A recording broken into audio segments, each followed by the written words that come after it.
구약의 선지자 중에서 예레미야 선지자는 특별히 고난을 많이 당한 선지자입니다. 왜냐하면 그가 외친 메시지가 예루살렘이 멸망할 것이다 라고 하는 그 선포였기 때문입니다. 하나님께서 예레미야 선지자에게 하나님의 뜻을 가르쳐 주십니다. 유다 백성들에게 하나님께 순종하지 아니하면 하나님께서 예루살렘을 멸망시킬 것이다 라고 하는 것을 선포하게 했습니다. 그런데 예레미야 선지자의 이 말을 유다 백성들은 듣지 아니합니다. 그리고 어떤 거짓 선지자는 하나님께서 택한 이 백성 멸망하지 않을 것이다 라고 그렇게 담대한 선언을 하기도 합니다. 보통 이와 같은 이야기가 있을 때 사람들은 주로 누구의 말에 귀를 기울일까요? 잘 될 거다라고 하는 그 말에 귀를 기울입니다. 잘 될 거다라고 하는 말에 귀를 기울이죠. 근데 그 말은 하나님의 뜻과는 달랐습니다.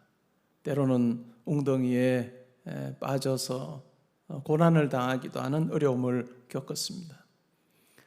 예레미야 선지자의 말대로 유다는 다른 나라의 침공을 당하게 됩니다. 그래서 일부 사람들이 포로로 잡혀가게 되죠. 오늘 우리가 읽은 예레미야 29장은 포로로 잡혀가서 살고 있는 유다 백성에게 보낸 예레미야의 편지라 할 수 있습니다. 이 편지의 내용을 우리가 다 읽진 않았지만 그 내용을 살펴보면 너희가 잡혀간 그 땅에 살아라 라고 하는 이야기를 하고 있습니다. 집을 짓고 살고 그곳에 정착하여 살아라 라고 하는 이야기입니다. 그리고 너희들만 정착하여 사는 것이 아니라 너희 자녀들도 그곳에 정착하여 살아라 라고 하는 이야기를 하고 있습니다. 그리고 하나님의 뜻은 70년이 지나면 다시 예루살렘으로 유다로 돌아오게 할 것이다 라고 하는 이야기를 하고 있는 것 같은 내용입니다. 예레미야 29장 11절부터 13절을 우리가 오해하곤 합니다. 그냥 마냥 희망의 메시지로 마냥 좋은 일이 일어날 것처럼 그렇게 우리가 요 단락만 요 구절만 딱 떼어서 그렇게 이해하기 쉬우나 이 구절이 나오기 전의 내용까지 우리가 고려를 해보면 하나님의 뜻이라고 하는 것은 포로로 잡혀간 그 땅에 정착하여서 살아라. 마치 1, 2년 뒤에 곧바로 돌아올 것처럼 그렇게 생각하지 말아라. 그 땅에 70년은 있어야 된다라고 하는 메시지입니다. 그 당시에 이 유다 주민들이 포로로 잡혀간 유다 주민들 당신들이 이곳에 끌려와 살지만 2년 정도 지나면 다시 본국으로 돌아갈 것이다 라고 이야기하는 같은 선지자, 예언자도 거짓 예언자도 있었습니다. 그러한 주장에 대해서 예레미야 선지자는 그것이 하나님의 뜻이 아니고 70년이라고 하는 기간 그것이 필요하다라고 하는 메시지 다음에 주시는 말씀이 바로 11절부터 13절까지의 말씀입니다. 너희를 향한 나의 생각을 내가 하나님 평안이요 재앙이 아니니라. 너희에게 미래와 희망을 주는 것이니라. 70년 동안 바벨론의 포로로 잡혀 살게 될 그 삶을 생각하면 재앙이라고 생각하기 쉽습니다. 그러나 재앙이 아니고 미래와 소망을 주는 것이다 라고 말씀하고 있습니다. 그러면서 12절에 보면 이러한 상황 가운데서 어떻게 해야 되는가 라는 부분에 대해서 아주 분명하게 가르쳐 줍니다. 너희가 내게 부르짖으면 내게 와서 기도하면 내가 너희들의 기도를 들을 것이요 너희가 온 마음으로 나를 구하면 나를 찾을 것이요 나를 만날 것이다 라고 아주 분명하게 이야기합니다. 이 하나님의 메시지를 우리가 생각을 해보면 포로로 잡혀가 살고 있는 그 땅에도 내가 너희와 함께한다 라고 하는 분명한 말씀을 주고 있습니다. 비록 너희들이 불순종해서 약속의 땅에서 이제는 쫓겨나서 다른 민족, 다른 나라의 종으로 포로로 살고 있지만 내가 거기에서도 함께할 거다라고 하는 그 분명한 메시지를 줍니다. 그러면서 기도하라. 기도하면 내가 듣고 너희들을 만나줄 것이다 라고 하는 분명한 말씀을 하고 있습니다. 우리가 이 구절을 통해서 한 두 가지만 생각해 보기를 원합니다. 두 가지만 생각을 해보면, 끊임없이 하나님께서는 자기 백성을 향해서 좋은 것 주기를 원하셨습니다. 자기 백성에게 좋은 것 주기를 원하셨습니다.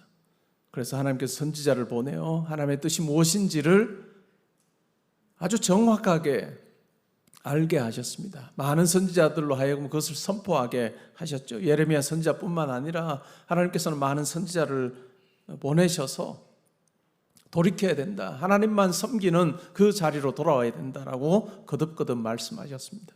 그럼에도 불구하고 순종하지 않을 때 하나님께서는 그들에게 채찍을 드셨습니다. 불순종하는 그들에게 채찍을 들어서 마치 자식이 부모의 말을 듣지 아니할 때 때로는 채찍을 들어서 옳은 길이 무엇인가를 가르쳐 주는 것처럼 하나님께서는 자기 백성 이스라엘에게 그렇게 행하셨습니다. 우리가 구약의 역사를 보면 끊임없이 하나님께서는 자기 백성을 향한 그 사랑의 마음, 그것을 거두지 아니하십니다. 잠깐 고난이 있다 할지라도 하나님께서는 끝까지 자기 백성을 붙들고 계신 하나님의 모습을 발견할 수 있습니다. 두 번째 우리가 생각해 볼 수 있는 것은 기도하라라고 하는 내용이죠. 기도하라. 많은 소리들이 들려왔습니다. 우리도 살면서 많은 소리를 들으며 살고 있지 않습니까? 여러분, 오늘까지 일주일 동안 월요일부터 해서 지금까지 여러분들이 들었던 이야기들, 말들 어떤 것인지 한번 생각해 보십시오.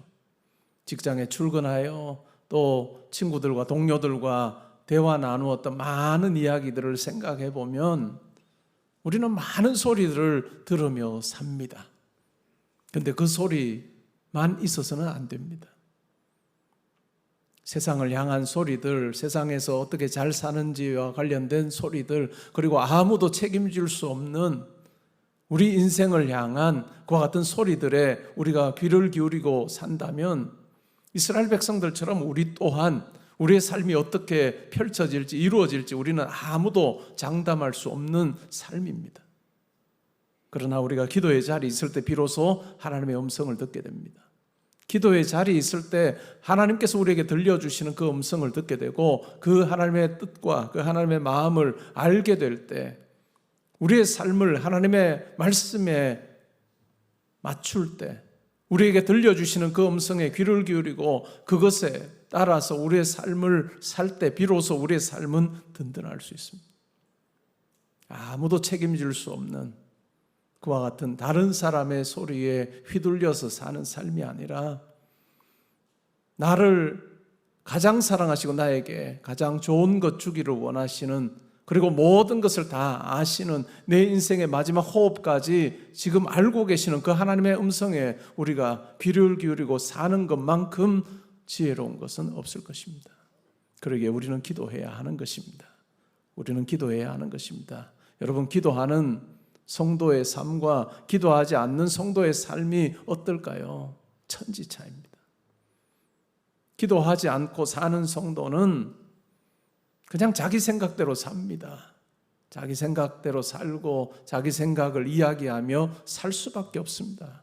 그러나 기도하는 성도는 하나님의 뜻이 무엇인지를 기도의 자리에서 깨닫게 됩니다. 때로는 우리가 부르짖는 기도를 시작하며 하나님 앞에 내 필요를 놓고 간구하고 이 문제 가운데 하나님께서 함께 해주십시오라고 기도합니다. 그러나 그 과정 속에서 하나님께서는 분명히 우리에게 하나님의 뜻이 무엇인지를 말씀해 주십니다. 부르짖는 기도도 필요하고 듣는 기도도 필요합니다. 때로는 부르짖는 우리의 입을 막으시고 하나님의 뜻이 무엇인지를 우리로 하여금 듣게 하시는 그 기도를 우리가 체험할 때가 있습니다. 하나님께 기도하는 그 걸음이 있는 사람의 삶을 하나님께서는 붙들어 주십니다.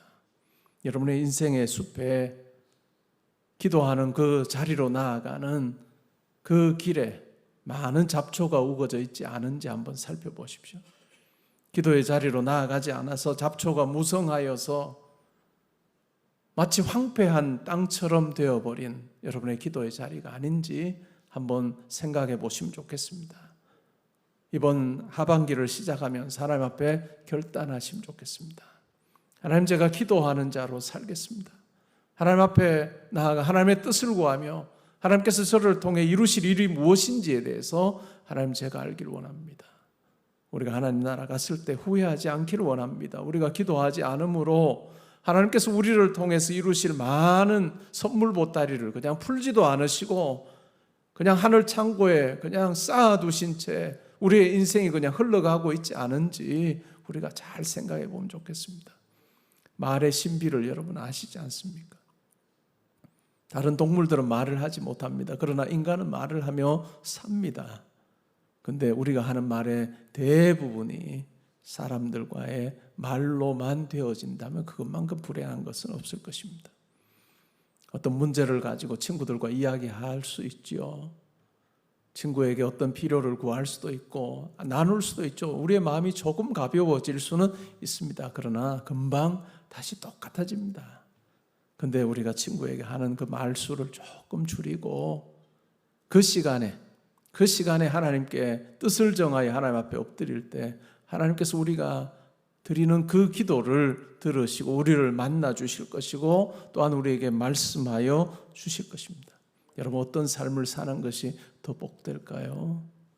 특별히 우리 한국의 남자 성도님들이요, 아내에게 기도를 맡기지 마시고 부탁만 하지 마시고 여러분들이 기도의 자리로 나오십시오.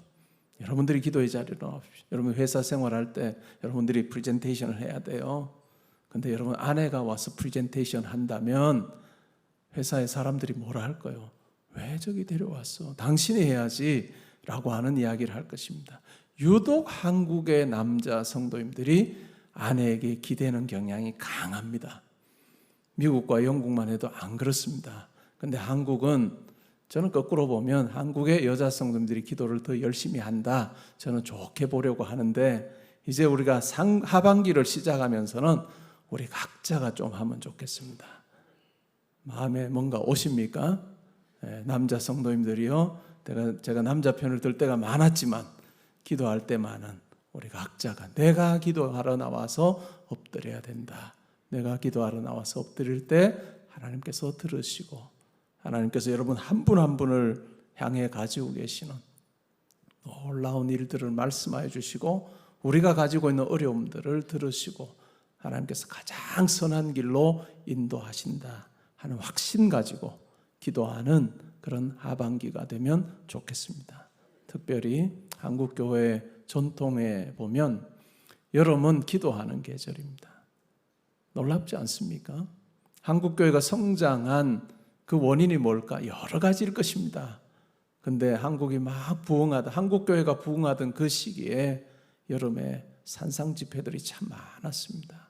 여름이면 산에 꽉꽉 많은 사람들이 기도원에 가서 하나님 앞에 엎드려 기도하는, 오늘날처럼 이렇게 시설이 좋지도 않았는데 그냥 예배당에서 그냥 먹고 자면서 며칠을 기도하는 성도들이 있었습니다. 저는 그것이 한국교회 부흥에 굉장히 큰 원동력이 됐다라고 그렇게 생각합니다. 한국교회 원동력 아는 거 중요할까요? 중요하죠. 그러나 더 중요한 건 뭘까요? 내 삶의 원동력을 확인하는 것입니다.